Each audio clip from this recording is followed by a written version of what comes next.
Hi guys, I'm Lori. I'm David. And this is Mermaid and Jedi Adventures.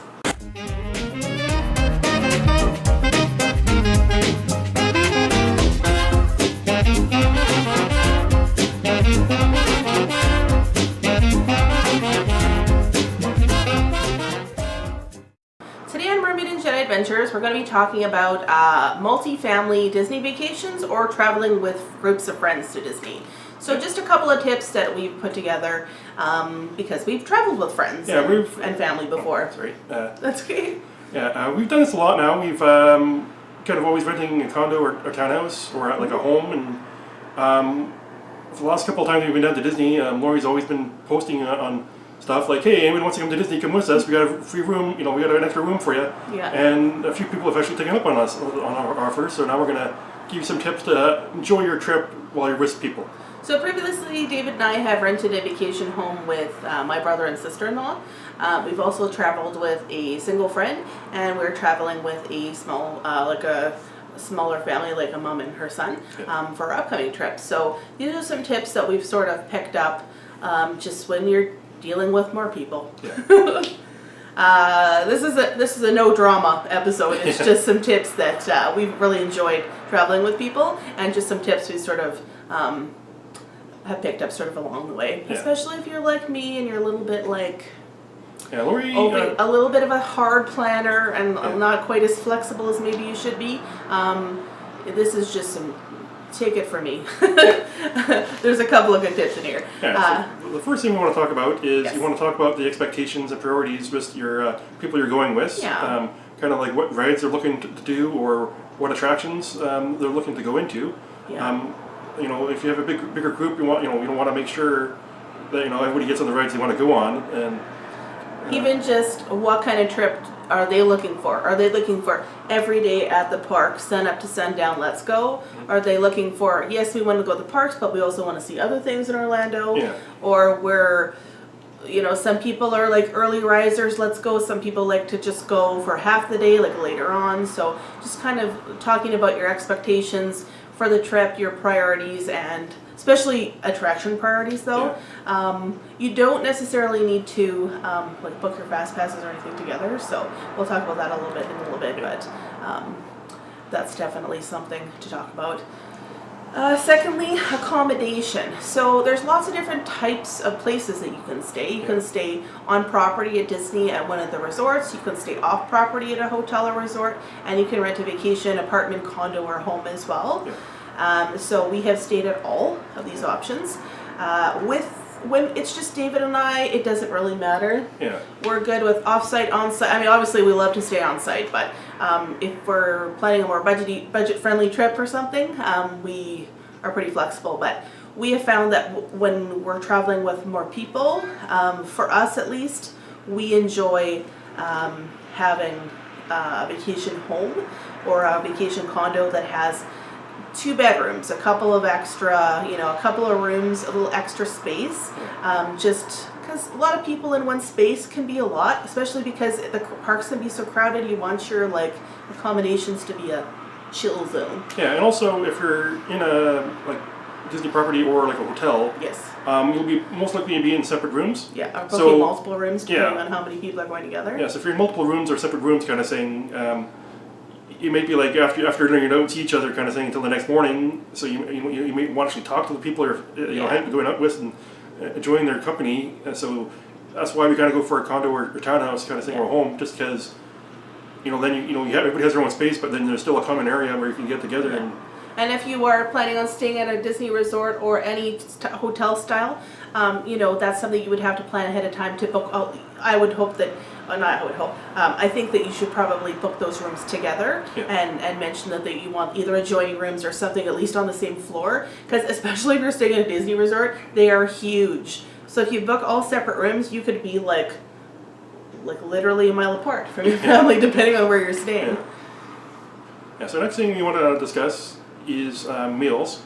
Sometimes, like if somebody's a picky eater or has any allergies, kind of thing, you want to make sure you're getting to a place where either everybody's able to have something, or you'd be in a situation where okay, we're going to go here and get something, and then we're going to go here and get something, and we're all going to take it all, take it back to the place and eat it there, kind of thing, and instead of going out to eat somewhere.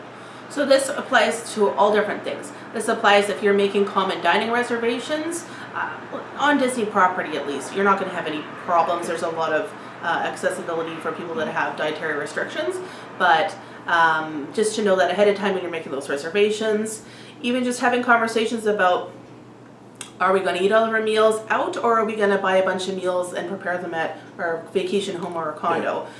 What do you like to eat? Or what kind of snacks should we get, or just breakfast foods or something like that. So just having a quick conversation about meals, because, meals can be very expensive, and depending on who you're traveling with, some people might want to only eat out, and some people might want to eat mostly at the, at the resort or at the vacation home, which is fine. You can do both, but just kind of touching base ahead of time to make sure that you have a general plan for meals. Yeah, and also sometimes people might eat at eat at different times, so yeah, kind of get an idea of how the meals are going to work, before you go out on the trip, because you don't want to discuss it while you're on the trip, because then that could be a cause of concern. Yeah. Also, just depending on who you're traveling with as well, especially if you're traveling with children or people that need to eat more frequently, planning for snacks and stuff as well. So I don't know if we should call the section meals or just food in general, food planning. Mm-hmm. So the next thing is transportation. Yes.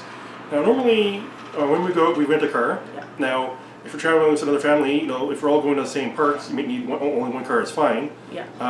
Then or they may need a separate car if they want to do their own thing at different points. But if you have one rental car and you're you have to rely on Uber or public transportation or taxis, make sure they're okay with that before you're just deciding we only need one car. Mm-hmm. Taking those costs into consideration if you're staying off-site.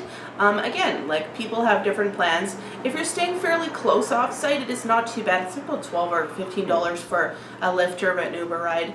But if you're staying on property, that, it's kind of eliminated as well, regardless if you have a car or not, because if you're staying at an on-property Disney resort, there is Disney-provided transportation. So if the people that have the car want to go back early, it's no big deal, because you can just catch a bus or a boat or monorail later and get back to your property. But if you're staying off-site, you need to do a little bit of planning ahead of time.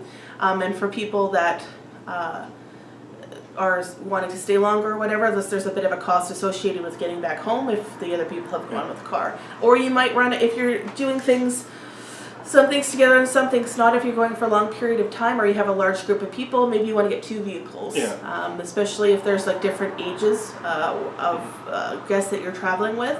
People that have young children or people maybe that are a little bit older might want to retire early, and maybe some people want to stay at the parks till midnight. Yeah. So, yeah. That's good, yeah.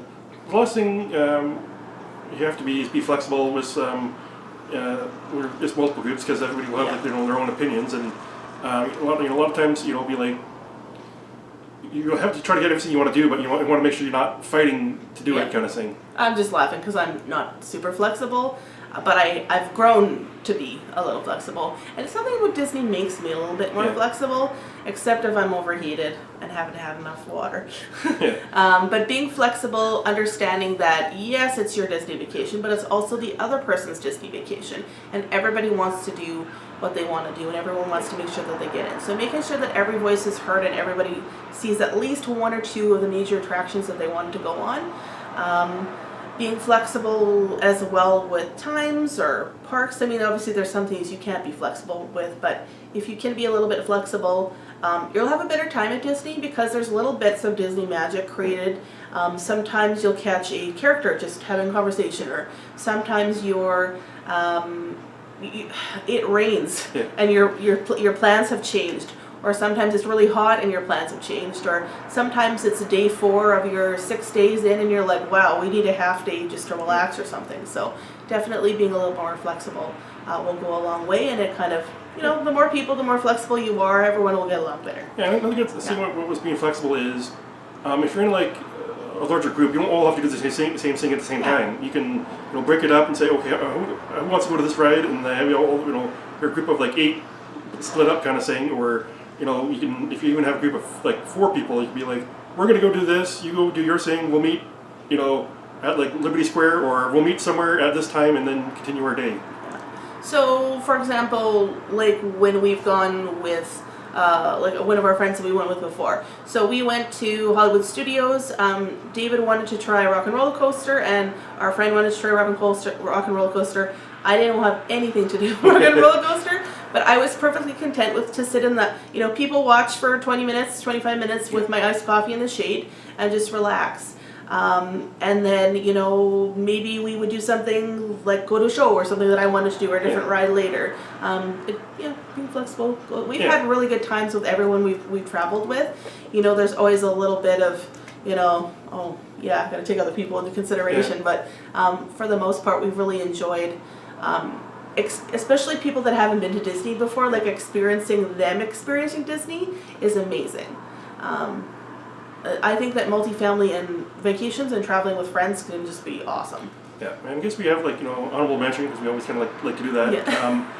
At Walt Disney World they have free Wi-Fi, so if you have a cell phone, you could probably Facebook Messenger or use another app that kind of communicate with people. The WhatsApp app. Oh yeah, so trying to figure out where they are, kind of thing. If you're looking for them. I think you can call people with Facebook Messenger. I think so. Yeah, if you have iMessage, you can use Wi-Fi for that. If you have an iPhone, or there's apps out there that will help you with that. And sometimes it's helpful to talk to somebody let them, hey, where are you? Or we're gonna eat here and we'll meet up here, because the last thing you want to do is where is this person and I can't find them, and spend a lot of time looking for them, or being upset about it. You're stressed out about not finding your friends or family, then instead of joining Disney. So if you have a cell phone, have to check the Wi-Fi and see, try to talk to them if you can.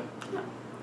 Okay, so those are just some of our tips for traveling with lots of people, so family or friends. We hope you enjoyed this video. Please give us a thumbs up if you did. If you have any tips of your own that you'd like to contribute to the comment section below on traveling with multiple families or traveling with other groups of people, please leave those comments below. So until we talk to you next time, take care.